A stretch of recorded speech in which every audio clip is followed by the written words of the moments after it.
Yes. Yeah, Yes, it is please. a Okay. Go ahead. Okay. Good evening, everyone. I think we are the first generation to address the sustainability and last generation to conserve it.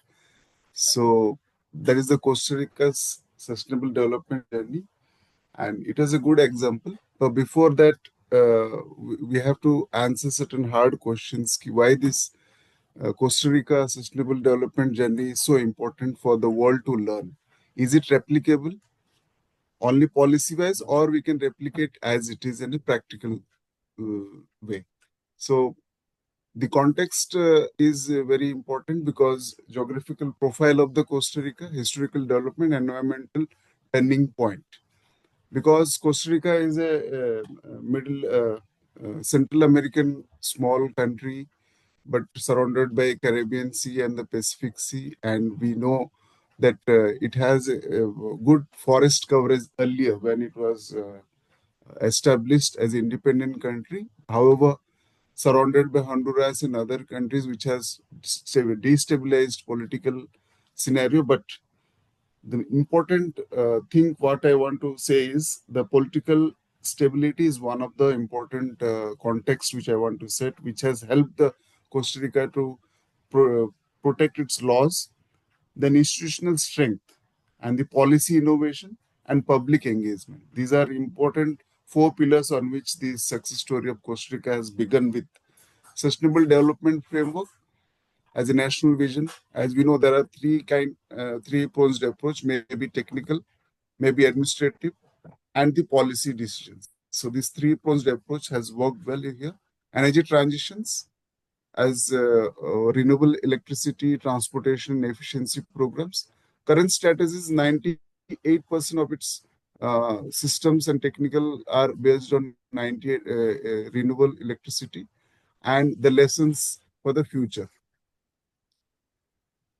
This is the context, and as you can see in the map, the small country, but having a good coverage near about 70 to 80% of its forest cover, which has reduced in 1980s. It has reduced to around 20 to 30% coverage. So that is the challenge it has faced. The important element which I want to share is not only the demographic profile, which is a 6% of world species are there. Even though the land area is hardly 0.03%, but it has able to sustain a biodiversity of 6%. The important point which I want to say is in 1948, something very important happened is the military has been abolished in that country. The government has abolished the military, and whatever money is available and the revenue is available, that has been diversified to the development work. This is the key change which I want to highlight. Instead of spending on military, let us spend it on our own development. Because most of the countries, near about 20 to 30% of GDP, they spend on the military to protect and military establishment infrastructure. But this country has decided to divert that amount from military spending to sustainable development and growth. So that is the key change in this historical turning point. 80s, a peak deforestation happened, as I covered, which is reduced to 25% coverage. And in 1990s, the PES, as covered by Nagarjuna, that has been the new change in the policy. The environmental transformation, if you talk about the principles of baseline, this is actually the baseline. I can't say exactly this is the baseline, but this is the available information which is taken from the Costa Rica Central Electricity Institute, CEI, and deforestation crisis has happened, and now in somewhere in the 80s it is reduced to 21%, but with the good policies the restoration happened and it is now stabilized around 52%. The framework, what the four pillars of the framework approach, what the environmental conservation, biodiversity protection, social equity, and renewable energy leadership, as covered by Nagarjuna also, that mostly based on hydroelectric, geothermal, wind, and solar sources. Vision for the as from the question itself, the strategies and what is the current status. The current status is a transition status where they are planning to go for a carbon neutrality by 2050. Is it achievable? For my study, it is no. It is not achievable as perfection still needs to be addressed in a very stringent way. The 10 strategic implementation are energy sector transformation, transportation decarbonization, waste management, land use agriculture, industrial modernization, building efficiency standard, public sector leadership, climate finance mechanisms.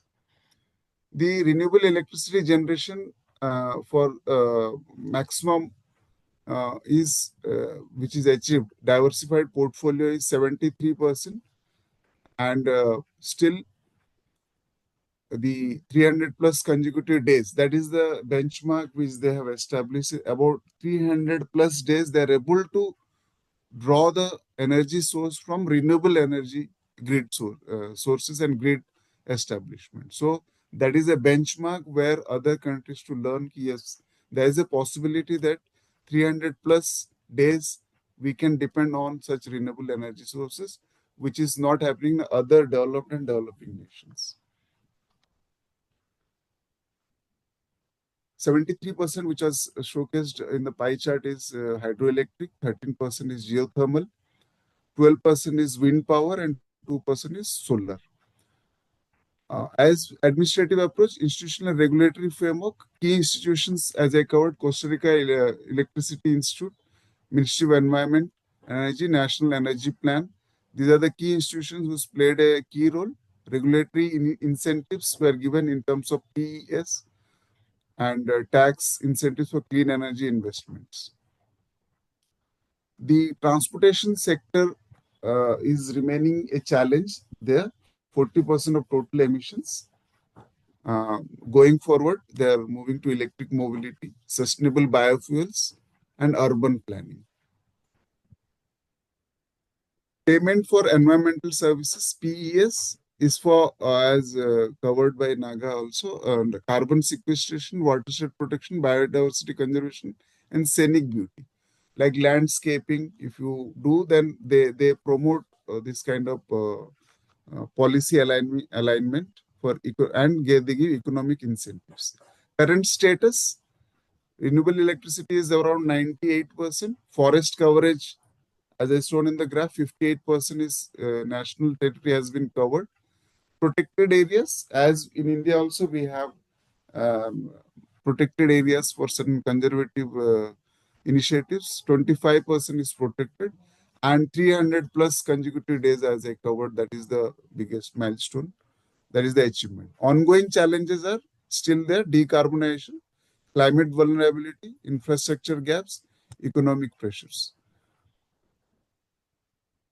Political commitment, institutional strength, and policy innovation. These are the key success factors which we find in this case study. For the global community, uh, why the